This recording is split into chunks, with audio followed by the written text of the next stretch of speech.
بسم اللہ الرحمن الرحیم۔ بسم اللہ الرحمن الرحیم۔ السلام علیکم عزیز طلباء، امید ہے آپ حضرات خیریت سے ہوں گے۔ آج ہم شرح مئت عاملین کی النوع السابع کو شروع کریں گے۔ تو پہلے عبارت پڑھتے ہیں۔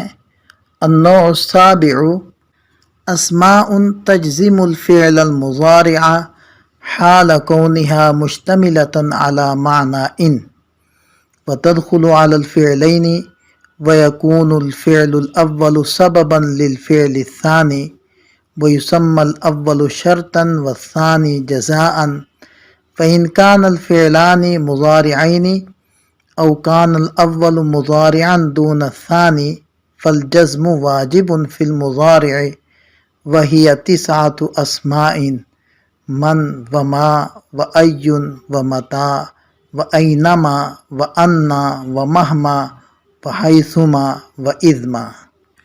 اب ترکیب دیکھ لیں۔ النوع السابع مرکب توصیفی مبتدا، اسماء موصوف تجزم فعل ہی ضمیر اس کا فاعل، الفعل المضارع مرکب توصیفی مفعول به، حال مضاف، کون مصدر مضاف الیہ مضاف، ہا ضمیر جو راجع ہے اسماء ان کی طرف، یہ کون مصدر کا مضاف الیہ بھی ہے اور کون مصدر کا اسم بھی ہے۔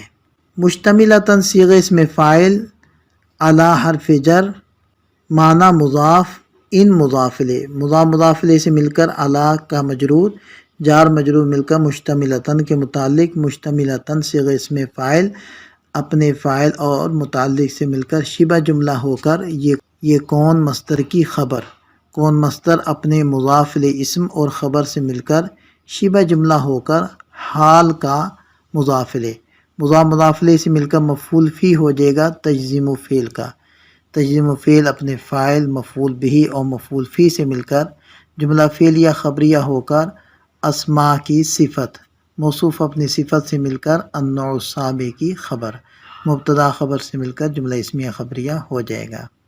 وہ مستأنفہ تدخل فعل ہی ضمیر اس کا فاعل جو اسماء کی طرف لوٹتی ہے، علی الفعلین یہ متعلق، تدخل فعل اپنے فاعل متعلق سے مل کر جملہ فعلیہ خبریہ ہوا۔ وہ عاطفہ یکون فعل ناقص، الفعل الاول مرکب توصیفی اسم ہے، سببا مصدر اور لام حرف جر، الفعل الثانی یہ مرکب توصیفی مجرور، جام مجرور سبباً کے متعلق ہو کر یہ سبباً مصدر بن جائے گا، یکون فعل ناقص کی خبر، فعل ناقص اپنے اسم و خبر سے مل کر جملہ فعلیہ ناقصہ ہو جائے گا۔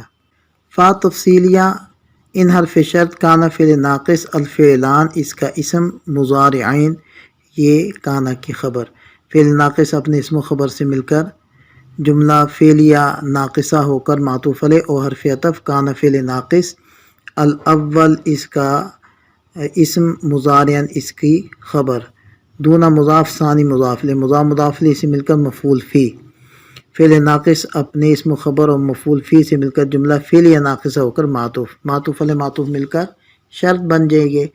فا جزائیہ، الجزم مبتدا، واجب صیغہ اسم فاعل اور فی المضارع اس کے متعلق ہو کر یہ جزم کی خبر،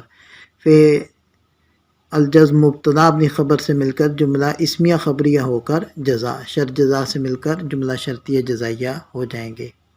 اب ترجمہ دیکھ لیں۔ ساتویں قسم وہ اسماء ہیں جو فعل مضارع کو جزم دیتے ہیں مگر اس وقت جب کہ یہ اسماء ان کے معنی پر مشتمل ہوں، اور یہ اسماء 2 فعلوں پر داخل ہوتے ہیں جن میں اول فعل سبب ہوتا ہے ثانی فعل کا، فعل اول کو شرط اور ثانی کو جزا کہا جاتا ہے۔ پھر اگر وہ دونوں فعل مضارع ہوں یا ان میں سے اول فعل مضارع ہو دوسرا فعل مضارع نہ ہو تو فعل مضارع پر جزم ضروری ہوگا، اور وہ 9 اسم ہیں، من، ما، ایون، متا، اینما، انا، مہما، حیثما اور ازما۔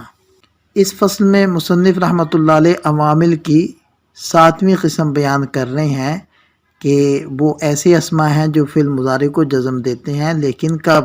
جبکہ یہ اسماء ان کے معنی پر مشتمل ہوں۔ اگر ان والے معنی ان کے اندر نہیں ہوں گے تو پھر یہ جزم والا عمل نہیں کریں گے۔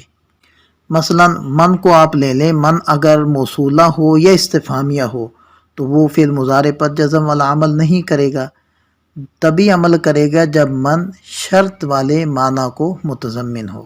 دوسری بات آپ یہ دیکھیں کہ یہ اسماء دو فعلوں پر داخل ہوں گے جن میں سببیت اور مسببیت کا تعلق ہوگا، یعنی فعل اول سبب ہوگا اور فعل ثانی مسبب ہوگا، تو اس میں فعل اول کو شرط کہیں گے اور ثانی کو جزا کہیں گے۔